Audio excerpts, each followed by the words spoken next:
Europe 1, 8h43. C'est une revue de presse qu'un Nicolas Canteloup sous le haut patronage de Rodin, autrement dit de Vincent Lindon ce matin sur Europe 1. C'est presque de l'info, c'est la revue de presse de Nicolas Canteloup. Et aujourd'hui, c'est une journée qui s'annonce sous le signe de la bonne humeur, puisque c'est notre ami Patrick Sébastien qui est avec nous pour les titres. Bonjour Patrick. Ouais, salut Toto, salut Juju. Je vous adore tous, vous êtes super. Aujourd'hui, vous savez quoi, on va décoller tous ensemble avec le nouveau gouvernement, putain, c'est trop délire. Mais qu'est-ce qui vous prend dans cette matinale, hein? Une journée politique comme ça, hautement politique, un nouveau gouvernement et tout ce que vous trouvez pour en parler, c'est faire venir Patrick Sébastien. Vous êtes ma boule, hein? Qu'est-ce qu'il a, Jean-Pierre? Il sent le pâté ou quoi? Enfin, Jean-Pierre, on essaie de varier un petit peu, c'est tout. Mais vous êtes timbré? Vous avez pris un coup de chaud? Faire ça en plus devant Vincent Lindon. Mais Vincent Lindon, mais qu'est-ce qu'il a pensé, Vincent Lindon? Un grand acteur comme lui. Oui, j'ose le dire. Il n'y a pas mieux que les Lindon au cinéma. Je connais tout. Vincent Lindon, Barry Lindon. Que des tueries. Ouais. Et vous lui faites ça à lui, mais vous voulez quoi qu'il fait? Hein? C'est pas c'est pas le Lindon de la farce. Oh là là, ça par contre, bof. Hein. J'ai travaillé toute la nuit, moi aussi, j'ai pas failli pas me réveiller ce matin. Alors, vous n'avez pas Vincent. Pas choisi les bons chroniqueurs pour parler politique. Un nouveau gouvernement, ça mérite un traitement d'analyse sans concession. Moi, vous savez quoi? Vous me demandez pas, mais j'ai mon avis sur les nouveaux ministres. Je les connais tous. François Bayrou, je l'ai eu en interview. Il est nul. Bruno Le Maire, je l'ai recadré à la télé, je l'ai mouché le gamin. Il est nul. Sylvie Goulard, je sais même pas qui c'est, et pourtant je connais tout le monde. C'est vous dire s'il est nul. Jacques Mézard, qui c'est ce mec-là, on sait pas. Il est à l'agriculture alors que tout ce qu'il est capable de planter, c'est son militaire, j'en suis sûr, il est nul. Voilà. Ça, Soto, Namias, c'est de l'analyse politique. Et attends, j'en ai encore sous la pédale. Zéro concession dans les titres. Allez, c'est parti. On vous écoute. Jean-Pierre Elkabbach. Chouette Hulot. Hulot est donc désormais ministre alors qu'il avait refusé d'entrer au gouvernement sous Sarkozy et sous Hollande. En même temps, il n'avait pas le choix avec Macron. C'était la 3e offre d'emploi qu'on lui donnait. Voilà. Sinon, il aurait fait Pôle Nord, Pôle Sud et Pôle Emploi. Nouvelle ère, le gouvernement, le nouveau ministre de la Justice, est donc François Bayrou. Oui, ça c'est du changement. Non, parce que d'habitude, on dit que la justice est aveugle, mais cette fois, elle est bègue. Mise à nu. On connaît enfin les noms des ministres. Eh bien, le casting du nouveau gouvernement, c'est le casting qui aura alimenté les conversations depuis ceux de Jean-Marc Morandini, je crois. Double faute. Cette année, Roger Federer manquera à Roland-Garros. Oui, eh bien, ça lui fera au moins un point commun avec les tennisman français. Merci Jean-Pierre.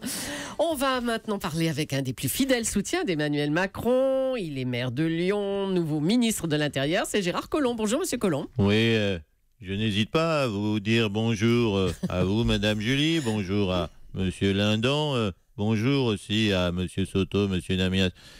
Écoutez, je suis très fier d'incarner le renouveau du haut de mes 69 ans. Il était temps que je puisse, oui, je le dis, apporter ma fougue, quelque part ma jeunesse, mon enthousiasme, l'insouciance, disons-le, des débutants. Vous savez que c'est un ministère très éprouvant physiquement, le ministère de l'Intérieur. Manuel Valls, Nicolas Sarkozy étaient réputés pour leur caractère énergique. Mais vous, on vous connaît mal en fait, vous. Oh, écoutez, soyez tranquille, soyez rassurés. Si Daesh venait à commettre un attentat en plein milieu de la nuit, je serais, vous savez, tout aussi efficace que les 2 ministres que vous venez de citer, parce que vous savez, je suis comme toutes les personnes âgées, je dors 3 heures par nuit.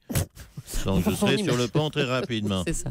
On imagine que cette nomination vous fait plaisir, c'est une belle récompense pour votre fidélité, j'imagine. Je l'interprète effectivement comme une récompense, c'est une forme de fidélité, mais d'ailleurs c'est pour mon investiture, je vais, fort de cette nomination, organiser un grand concert au ministère de l'Intérieur, place Beauvau, le concert du Colon.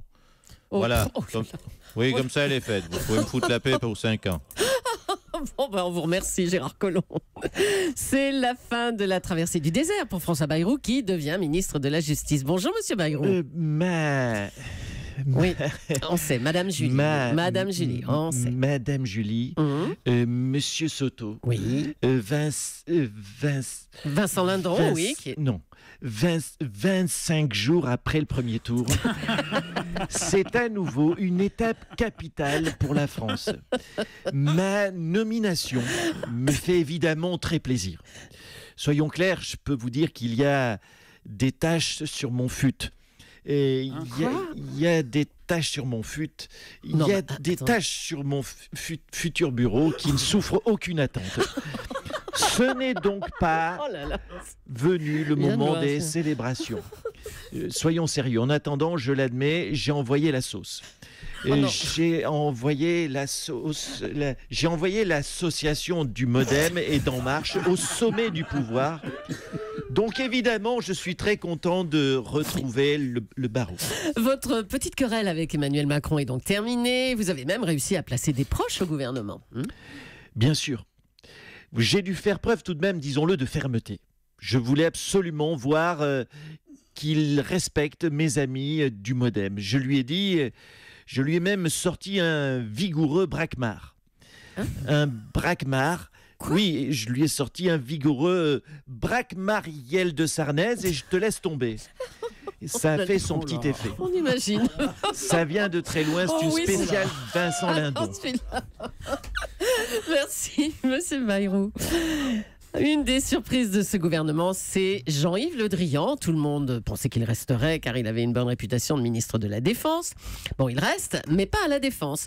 Monsieur Le Drian, vous devenez ministre de l'Europe et des Affaires étrangères. Ouais, bonjour. Écoutez, c'est embêtant quand même. Comment que je vais faire moi maintenant pour vendre des tanks, hein? À qui je vais fourguer les gros avions Non, parce que j'avais bien pris le coup, c'est couillon, j'ai une forme de savoir-faire. Hein. Là, il me reste 4 caisses de grenades, c'est couillon, dans la 4L.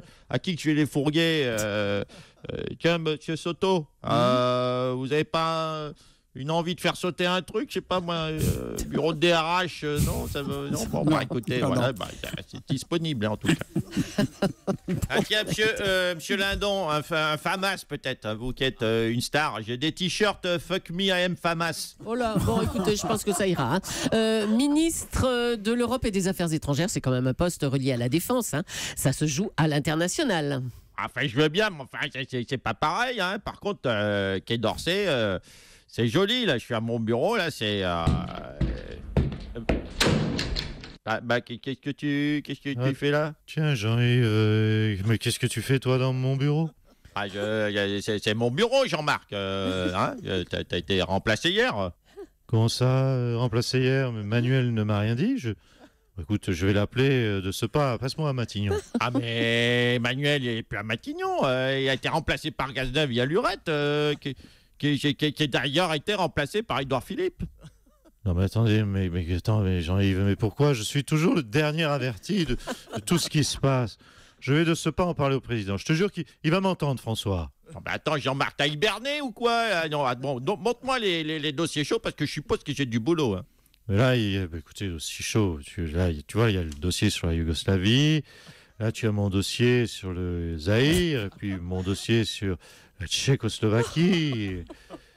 Ah oui, je comprends qu'il m'a envoyé là, le Macron. Hein. Il y a du taf, en fait. Hein. Comme vous dites, Jean-Yves Le Drian. Merci beaucoup, Nicolas Canteloup. Quand même, un petit mot. Je ne sais pas si Gérard Depardieu est dans le coin. Vous êtes avec nous, Gérard?